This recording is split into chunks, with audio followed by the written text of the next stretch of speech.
Can a concept be protected by copyright? No, it can't. The expression of a concept can be protected, but not a concept itself. So let's think about this, for example. Let's imagine the Mona Lisa. You have an idea, and you tell your friend about that idea. And your friend then goes and paints that.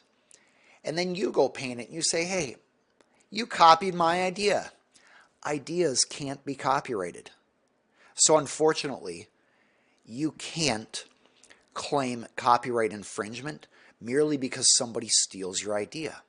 But if they copy the expression of your idea, now you have copyright infringement. So you might be wondering, well, what if I have a 5-step plan? If somebody borrows that, is that copyright infringement? The answer is, if they take word for word what it is, yes, that's copyright infringement. But the idea itself is not. So you might then ask, well, what about phone books? I mean, what if one company goes through all the work to create a phone book, but inside the phone book is just an alphabetical order of all the phone numbers and names and addresses of people? Is that protected?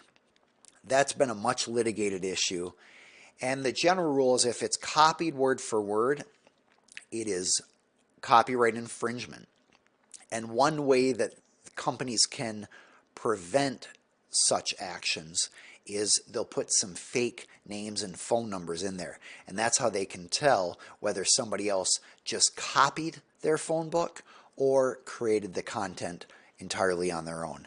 Maps are much the same way.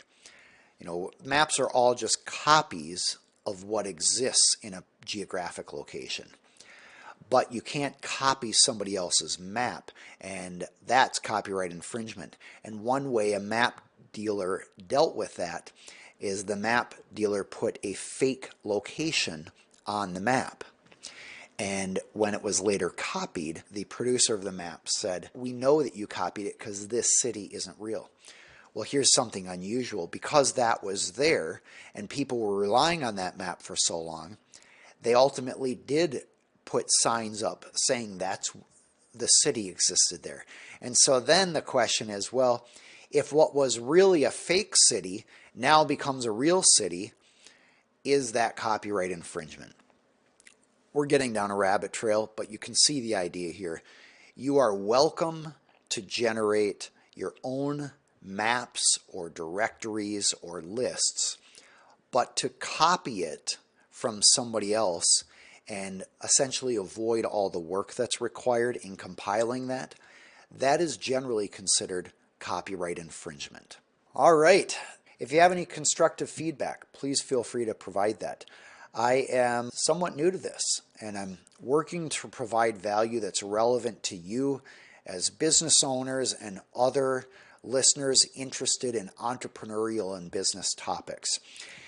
It's my goal to demystify business law so that people have practical understanding and are empowered to run their business and avoid legal problems and hopefully experience a better business and a better life.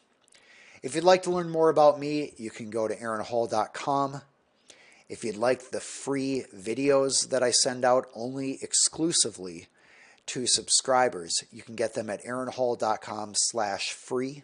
And if you'd like more content like this, you are welcome to subscribe to this YouTube channel, and you will be notified next time when we go live, which I expect will be quite soon here. Thanks for joining me today.